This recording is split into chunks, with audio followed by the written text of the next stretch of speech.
Hello, my name is Agnes Kospal. I'm from Konkoly Observatory, Budapest, where I'm leading the Structured Accretion Disks Research Group. In this talk, I will present you a sharp view of the dusty disks of young eruptive stars.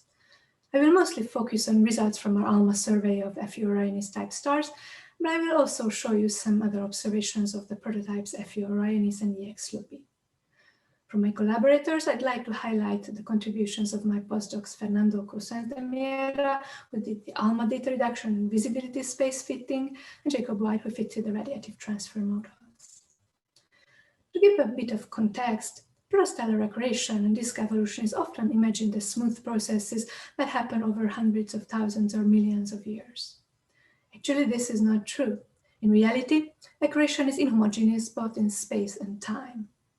This sketch shows the time dependence of the accretion rate with sharp peaks when it increases by several orders of magnitude.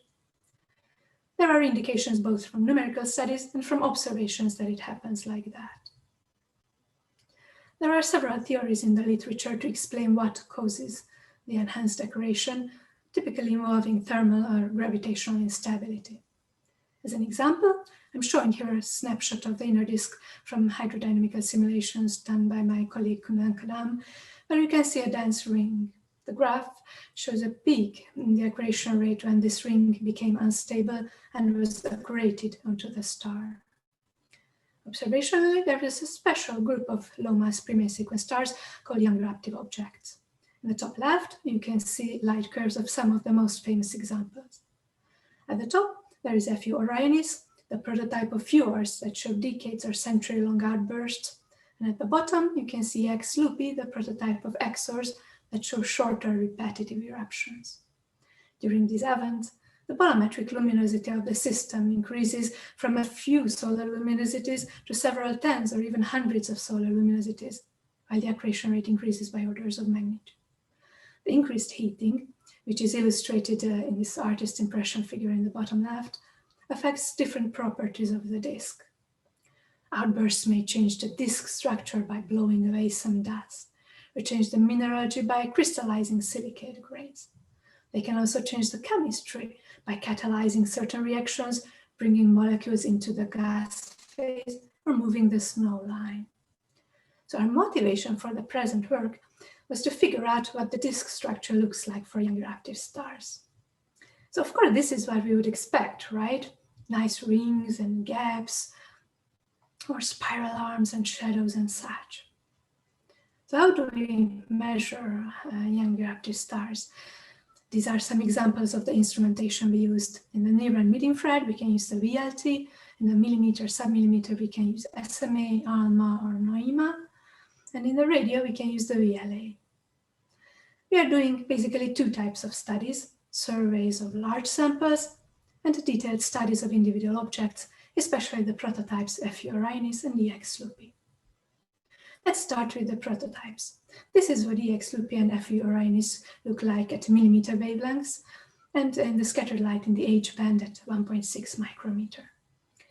EX Lupi seems to be a rather typical lupus disk with a total mass of 0.01 solar mass, though it's unusually bright at radio wavelengths, probably due to free emission from ionized gas or the strong stellar magnetic field.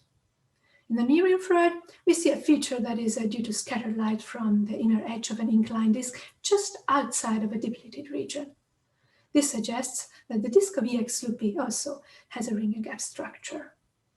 FU Orionis is actually a 200 AU separation binary with unusually small disks. The characteristic radius of these disks is only about 10 AU. And again, some signatures for significant amount of ionized gas that emits at radio wavelengths. In scattered light, we see an incurious arm that may be related to gravitational instability. In the following, I will focus on ALMA observations of fjords. The first such observations were published for a small fjord sample 2 years ago by Lucas Sies and collaborators.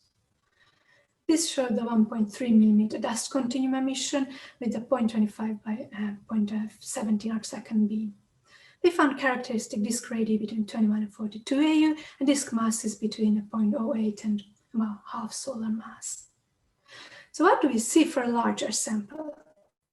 With ALMA, we targeted 10 FUORs, also at 1.3 millimeter continuum, with a bit better spatial resolution, so our beam was 0.15 arcsecond. We used a combination of two 12-meter array configurations and a 7-meter array, so as that we can recover emission at all spatial scales. Here I'm showing 9 of our targets. The missing one at 1515 RS5 will be mentioned later. We did 2 types of model fitting. The first one is similar to what was done by the CS et al. So for this, we used RadMC 3D to generate disk models with density profiles, which are basically parallels with an exponential taper. And then we used MCMC fitting in the image space to constrain the parameters. The second one is an analytical disk model, where we defined an intensity profile, again with the parallel and an exponential taper. And we used the Galario code to rotate and incline the disks and calculate the visibilities. Then again, we used MCMC to do the fitting in visibility space and constrain the model parameters. And I'm not going to show all of the results to you, but I will highlight 2 examples. This one, V899 Monocerotis, is one of the lower mass disks. If you look at the fit parameters, you can see that the 2 different types of model fitting give rather similar results, which is remarkable, especially considering that the source is not very well resolved. This is another example of V346 Norme, which is one of the more massive targets. So here the 2 types of fittings differ a little bit because in case of the analytic model, we used, apart from central, smaller, more compact component, also a more extended one as well. But if you look at the model parameters, which correspond to the smaller, more compact component, again, there is a good correspondence between the 2 types. So if you consider the full sample, we can say that the scale heights of the FUOR disks are typically rather large, between 3 and 27 AU, so they're rather puffed up, which may be the consequence of the significant extra heating and illumination due to the outburst. This graph shows the disk's mass as a function of their characteristic radii for the FUOR sample in yellow and green, and for the T Tauri disks from Andrews et al. 2010 in black. FUOR disk sizes are generally on the low end of the distribution, except for a few objects that are actually not FUORs themselves, but they are the companions of FUORs. While the disk masses are generally higher, significantly higher than those of regular T Tauris. It's an interesting question whether the disks of FUORs can be gravitationally unstable, as this is a requirement in some of the outburst models.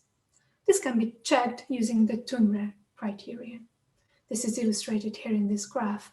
The results depend a little bit on what stellar mass we assume, which is in most cases unknown. So if we take stellar masses between, let's say, half solar mass and 1 solar mass, then between half and 3/4 of the sample may fall into the gravitationally unstable region. Interestingly, there are some disks which are rather low mass, between 0.01 and 0.03 solar mass, which is actually comparable to the total mass collected in one FUOR outburst. So unless this is your last outburst, this must have replenishment from the envelope. With our resolution, you cannot really see ring spiral arms or any other internal substructures in these disks, which may be partly due to their distances. These are typically rather far away, close to 1 kiloparsec, but there may be other more physical reasons behind it as well. There is one notable exception, which is F1515 IRS5, which is in Taurus and which is a binary star where the northern component is in outburst. If you want to know more about this object, I recommend listening to my colleague Fernando's talk. So to summarize, I was talking about young eruptive stars, FUORs, XORs, which are young stars exhibiting powerful accretion-related outbursts. Eruptions may constitute a so far largely overlooked but potentially fundamental phase of the formation of sun-like stars. We want to understand whether the disks of young eruptive stars are typical or special. I showed results from our extensive research program characterizing young eruptive stars at different wavelengths and spatial resolutions, and we found that most FUOR disks seem to be rather small and massive, with large scale heights and potentially gravitationally unstable. But of course, for a conclusive result, we will need more observations and more modeling. Hopefully, you will be able to read more details about this project in a paper that will hopefully be published soon.